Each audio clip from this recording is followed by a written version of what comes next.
So, it's good to get a chance to talk with you.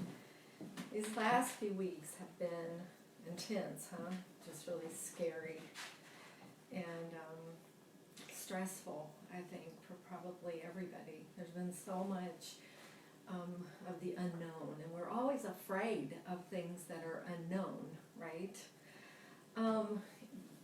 I think that there's so much I've been wanting to share. I just feel like I'm gonna pop. It's like there's so many thoughts about it, stories from the Bible, so many practical applications and things that I've been thinking about and praying about. And I know that for the Portland Church, the brothers and sisters, I've been really praying for you, and I want you to know that.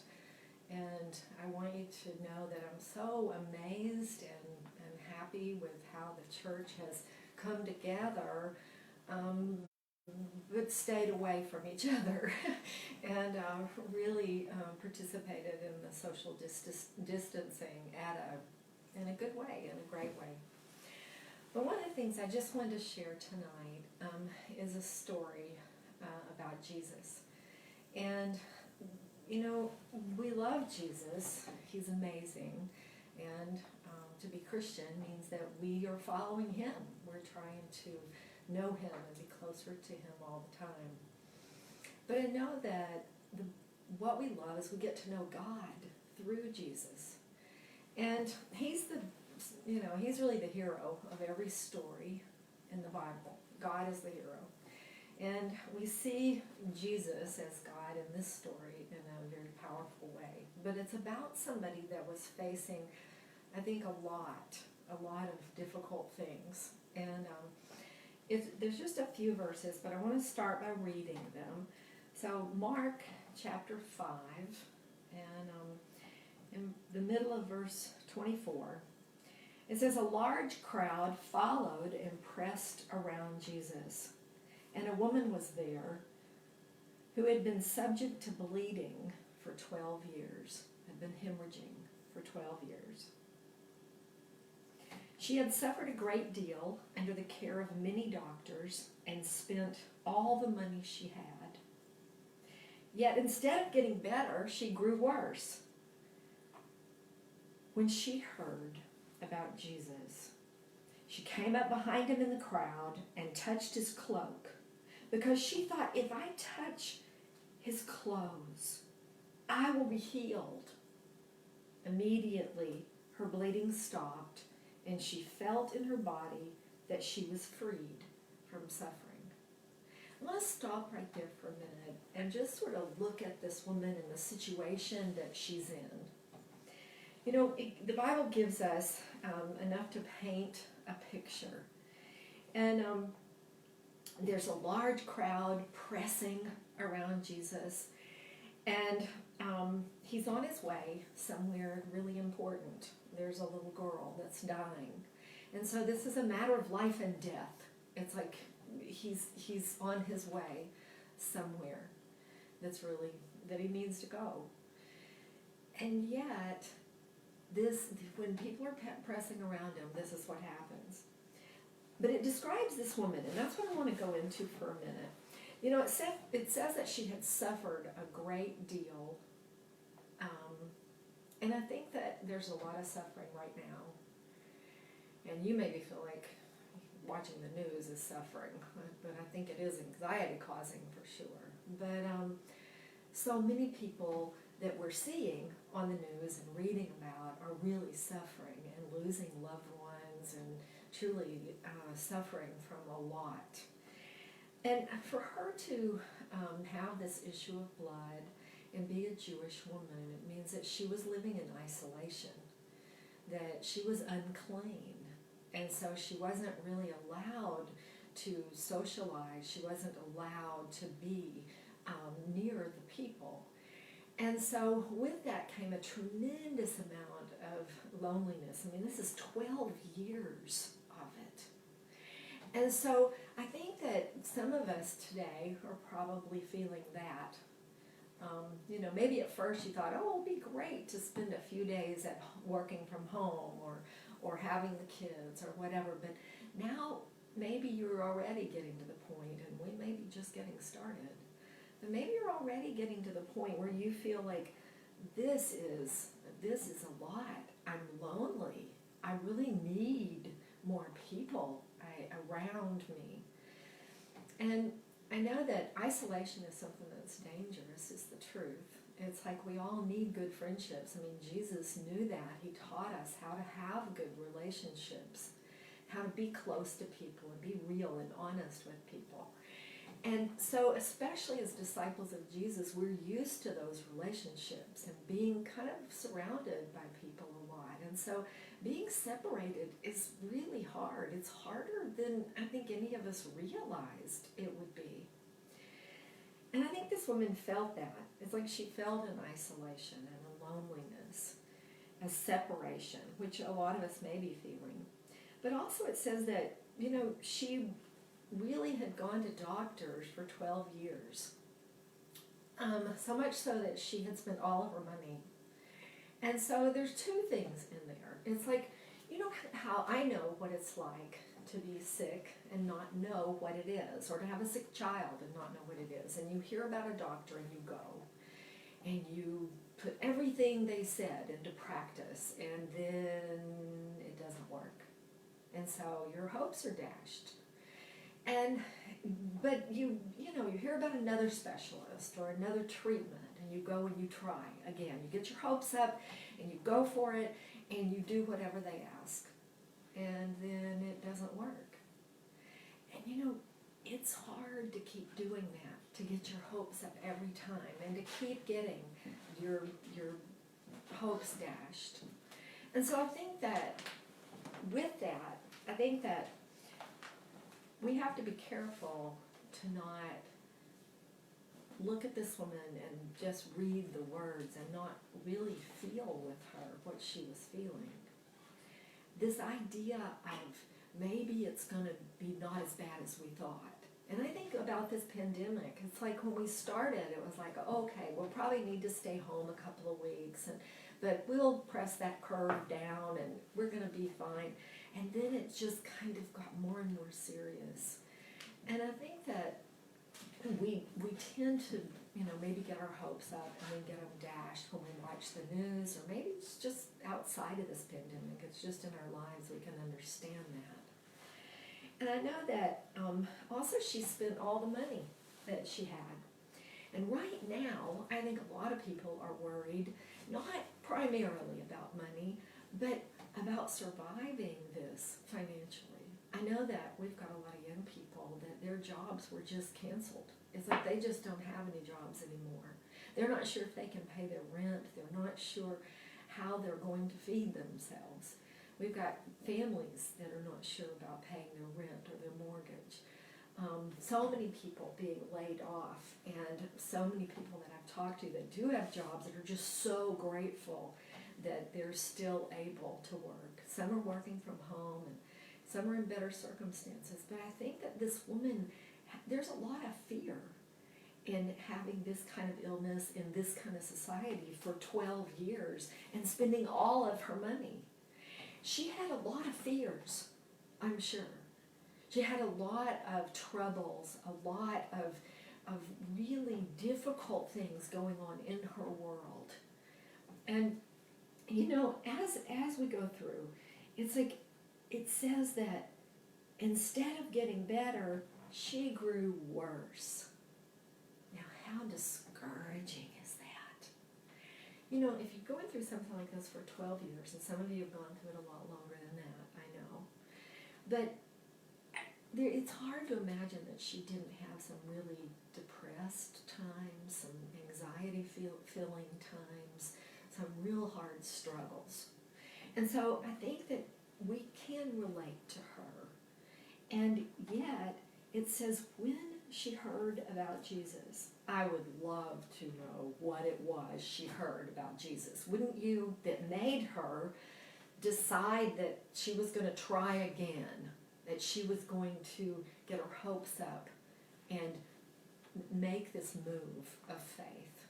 It was a simple act of faith. But it says because she heard about him, she went up behind him in the crowd and touched his cloak. And I love this because, in one sense I think, well, let's not be afraid. Let's face our fears with faith. And that's what she did. Now, she did kind of come up behind him and just touch the hem of his garment. So I don't know that she was being like really brave in the sense that she wasn't afraid. But isn't that really what bravery is? We're always afraid when we need to be brave. That's the point. And so I think that very often that is the challenge, is just to get ourselves together and to be brave. Even if it means kind of sneaking up behind and just touching the hem of Jesus' garment. That simple act of faith. And I don't know what that might be for you.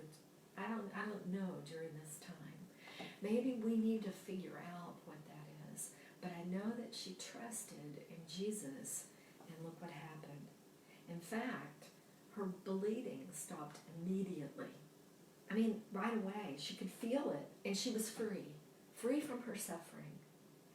I think about how amazing that was. I also think about, at that moment, what that felt like. I picture it almost like, in the movies where somebody will have a realization or something will happen, and it's like they freeze, but everything else keeps going. But it's kind of a blur. The voices are just kind of around them in a blur, but they don't hear any of it. They're just sort of stuck in that moment and amazed. That's what I picture with this woman, that she's just amazed at this realization. She's free from her suffering. She feels it, she knows it. And then let's read the rest of this. Verse 30. At once, Jesus realized that power had gone out from him. He turned around in the crowd and asked, "Who touched my clothes?" "You see the people crowding around you," his disciples answered.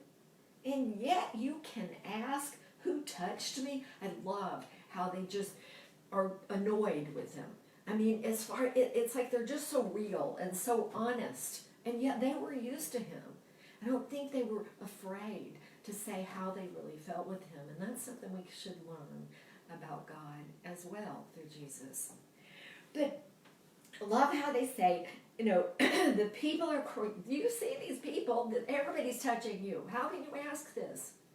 And yet Jesus just disregards it. Their sarcasm, their whatever, he doesn't care. He's on a mission. He says, but Jesus kept looking around to see who had touched him.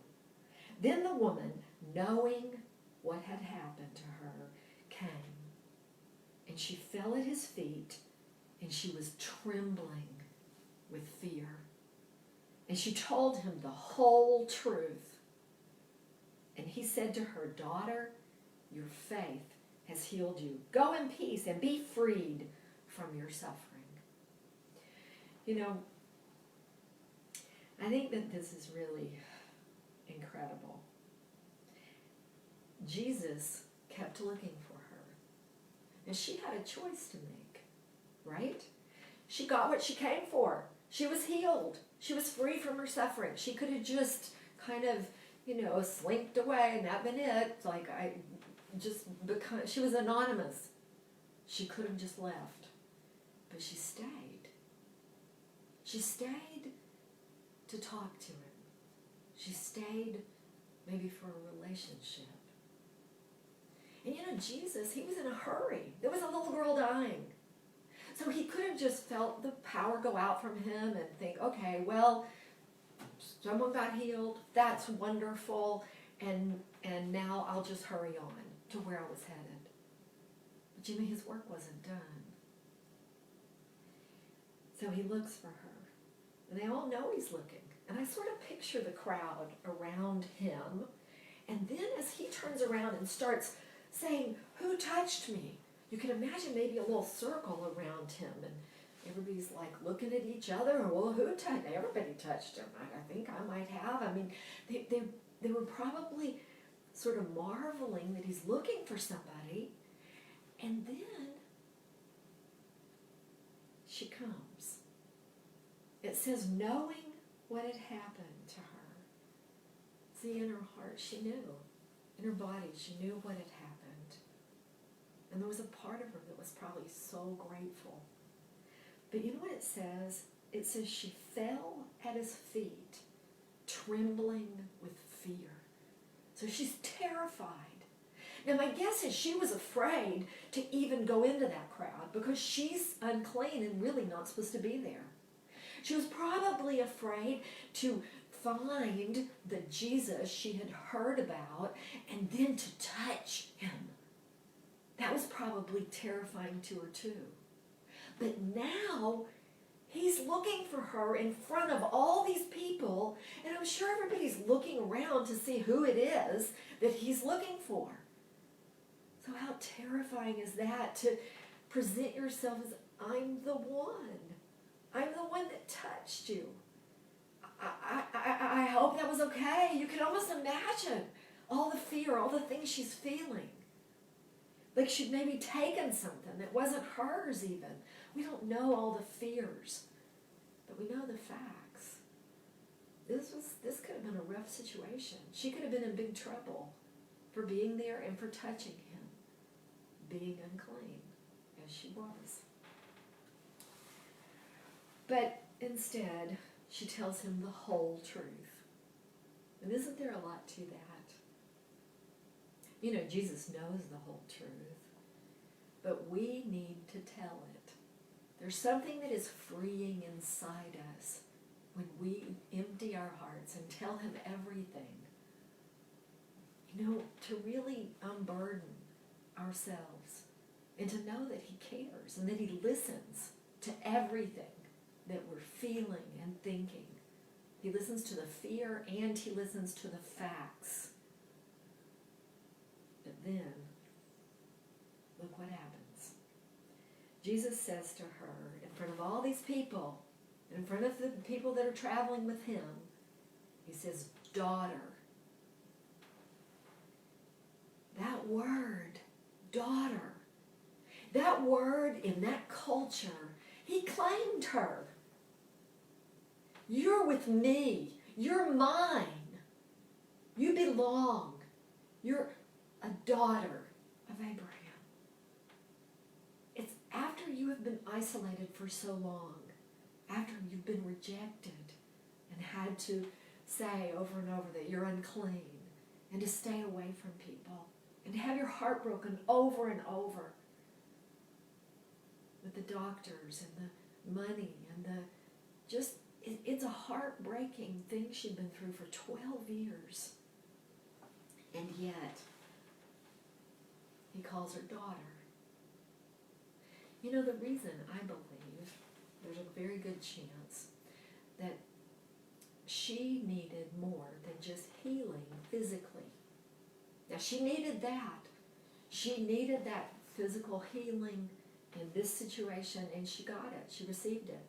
But she needed more than that. And by him letting everyone know, calling her daughter in front of everyone, well, that was healing in a different way. That was healing spiritually, healing emotionally. And then he says, your faith has healed you. He could have just said, I'm really glad that you came today, and I'm glad that you acted on your faith, and I'm glad to have healed you. But instead, in front of all those people, he, in a way, gave her the credit. Your faith has healed you. It's like he encouraged her. He encouraged her in front of all those people. But in her heart, you could imagine how encouraged, how lifted up, how built up, how filled up she was. You know, he says, go in peace and be freed from your suffering. Because, see, she needed to be freed from all of the suffering. She needed to hand him everything and let him fix it all. Now, it's not that she never had a problem again, or never had a cold, or never had some sort of crisis to go over. But from this woman and from this incident, I want us to see, I want us to see that Jesus has the answers. We need to come to him. We need that simple act of faith. We need to tell him the whole truth. We need to be willing to let him call us daughter, son, family, to love us, and to heal us. And I know it's not all so simple, just like I said, this woman probably went through many more things in her life, and crises and different things. And I don't mean to minimize how difficult all of this is that everyone's going through, and how it may get worse before it gets better. But I do think we can remember we're not alone. Jesus is there. We can tell him everything. We can give him all of our fears, all of the hopelessness and the facts and the things. I mean, sometimes you watch the news and there's just fact after fact and charts, and you think, what in the world? And yet, we've got to face those facts with faith. We've got to face our fear with faith. It doesn't mean we won't come trembling over and over, probably, to him. But every time, he can fix it. He can work it out. He can give us hope and healing. There's so many things that I have on my heart to talk about. There's so many things about our theme for the year. There's so many things that I'm looking forward to sharing with you. But I just want to say that we can do this. God's got us. He really does. We can depend on him. And in all of our fear, we can love one another, and we can turn that fear over to him. Let's face our fear